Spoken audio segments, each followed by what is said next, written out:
آج ہم خلیل جبران کی لازوال کتاب پیغمبر کے ایک بہت ہی خاص حصے پر بات کر رہے ہیں، وہ باب جو محبت کے بارے میں ہے۔ جی ہاں، پیغمبر تو کمال کی کتاب ہے اور یہ حصہ محبت پر شاید سب سے زیادہ مشہور ہے۔ بالکل، تو یہ کتاب المصطفیٰ نامی پیغمبر کے الوداعی پیغامات ہیں جو اور فلیز شہر چھوڑنے والے ہیں۔ جی، اور وہاں المترا ہیں، ایک کاہنہ، وہ ان سے کہتی ہیں کہ جانے سے پہلے ہمیں اپنی سچائی بتائیں، اور پہلا سوال ہی وہ محبت کا پوچھتی ہیں۔ اور المصطفیٰ کا جواب؟ وہ محبت کی ایک بہت گہری اور آپ کہہ سکتے ہیں کثیر جہتی تصویر دیتا ہے۔ جی بالکل، تو آئیے دیکھتے ہیں کہ المصطفیٰ محبت کی اس پیچیدہ حقیقت کو کیسے کھولتے ہیں۔ وہ شروع کرتے ہیں کہ جب محبت پکارے تو اس کے پیچھے چلو، چاہے اس کے راستے کتنے ہی مشکل اور دشوار کیوں نہ ہوں۔ یہ بات تھوڑی ڈرانے والی نہیں؟ بالکل، وہ فوراً یہ واضح کر دیتے ہیں کہ محبت کوئی آسان راستہ نہیں ہے۔ وہ کہتے ہیں کہ محبت کے پروں میں چھپی تلوار زخمی کر سکتی ہے، پھر بھی اس کی پیروی کرو۔ تو شروع سے ہی یہ تضاد موجود ہیں۔ جی، یہ شروع سے ہی محبت کو ایک ایسی قوت کے طور پر پیش کرتا ہے جو پرکشش بھی ہے اور خطرناک بھی۔ وہ کہتے ہیں محبت کی آواز تمہارے خوابوں کو بکھیر سکتی ہے، جیسے شمالی ہوا باغ کو ویران کر دیتی ہے۔ لیکن پھر بھی کہتے ہیں کہ اس پر ایمان لاؤ۔ ہاں، ایمان لانے کا کہا گیا ہے۔ اور پھر وہ محبت کی دوہری فطرت کی بات کرتے ہیں کہ یہ تاج بھی پہناتی ہے اور صلیب پر بھی چڑھاتی ہے، یہ نشوونما بھی دیتی ہے اور کانٹ چھانٹ بھی کرتی ہے۔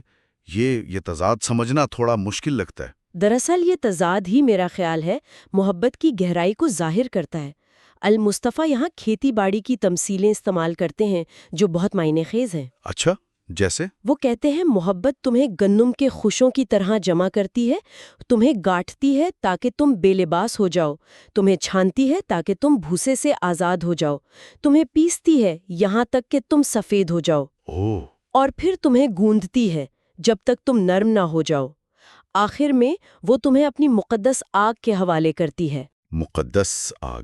جی، تاکہ تم خدا کی ضیافت کے لیے مقدس روٹی بن سکو۔ یہ سارا امر تو کافی شدید اور تکلیف دہ محسوس ہوتا ہے۔ کیا جبران یہ کہہ رہے ہیں کہ محبت بس تکلیف ہی تکلیف ہے؟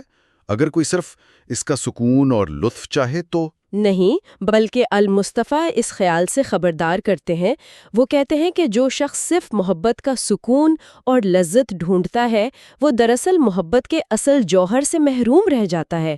اس کی جو تبدیلی لانے والی طاقت ہے اس سے۔ اچھا، ان کے نزدیک ایسے شخص کے لیے بہتر ہے کہ وہ اپنی بریانی کو ڈھانپے اور محبت کے اس تجربے سے دور ہی رہے۔ گویا وہ کہہ رہے ہیں کہ آدھی محبت نہیں ہوتی۔ بالکل، یا شاید وہ محبت کا صرف ایک رخ دیکھنا چاہتے ہیں جو ناممکن ہے۔ یہ بات تو بہت گہری ہے۔ اور پھر وہ محبت کے جوہر پر آتے ہیں جہاں وہ کہتے ہیں محبت اپنے آپ کے سوا کچھ نہیں دیتی اور اپنے آپ کے سوا کچھ نہیں لیتی۔ جی، محبت نہ کسی کی ملکیت ہوتی ہے اور نہ کسی کو ملکیت بنانا چاہتی ہے، کیونکہ محبت کے لیے کافی ہے۔ یہ آج کل کے تعلقات کے تصورات سے کتنا مختلف ہے نا؟ بہت زیادہ۔ یہ محبت کی خود مختاری اور غیر ملکیتی پہلو پر غیر معمولی زور ہے۔ یہ خیال کہ یہ مت کہو خدا میرے دل میں ہے، بلکہ یہ کہو میں خدا کے دل میں ہوں۔ واہ! یہ محبت کے بارے میں ہمارے عام تصور کو بالکل الٹ دیتا ہے۔ تو اس کا مطلب یہ ہے کہ محبت ایک آزاد قوت ہے۔ جی، جو اپنی راہ خود متعین کرتی ہے، اسے قابو یا محدود نہیں کیا جا سکتا۔ اچھا، اگر محبت اتنی خود کفیل ہے اور کسی چیز کا تقاضا نہیں کرتی تو پھر المصطفیٰ ان خواہشات کا ذکر کیوں کرتے ہیں جو ایک محبت کرنے والے کے دل میں ہونی چاہیے؟ ہاں، یہ ایک دلچسپ نقطہ ہے۔ دیکھیں، یہ محبت کی اپنی خواہشات نہیں ہے، بلکہ یہ محبت کرنے والے کی حالت یا کیفیت کی خواہشات ہیں۔ المصطفیٰ ایک شاعرانہ تصویر پیش کرتے ہیں اس کی۔ کیسی تصویر؟ وہ کہتے ہیں خواہش کرو کہ پگھل کر بہتی ندی بن جاؤ جو رات کو اپنا گیت گاتی ہے۔ خواہش کرو کہ بہت زیادہ نرمی کے درد کو جانو، محبت کی اپنی سمجھ سے زخمی ہو جاؤ اور خوشی سے اپنا خون بہاؤ۔ خوشی سے خون بہانا؟ جی، پھر صبح شکر گزاری کے ساتھ جاگو، دوپہر کو محبت کے وجدان میں کھو جاؤ، شام کو تشکر کے ساتھ لوٹو، اور رات کو دل میں محبوب کے لیے دعا اور لبوں پر حمد کا گیت لیے سو جاؤ۔ تو یہ ایک مسلسل روحانی کیفیت ہے، یہ کوئی مطالبہ نہیں بلکہ ایک حالت ہے۔ بالکل، یہ محبت میں ہونے کا تجربہ ہے۔ تو خلاصہ یہ ہے کہ خلیل جبران کی نظر میں محبت کوئی نرم و نازک احساس محض نہیں ہے، بلکہ ایک زبردست زندگی بدل دینے والی طاقت ہے۔ جی ہاں۔ یہ بے وقت تکلیف دہ بھی ہو سکتی ہے اور نشوونما دینے والی بھی، اور یہ مکمل سپردگی مانگتی ہے۔ بالکل۔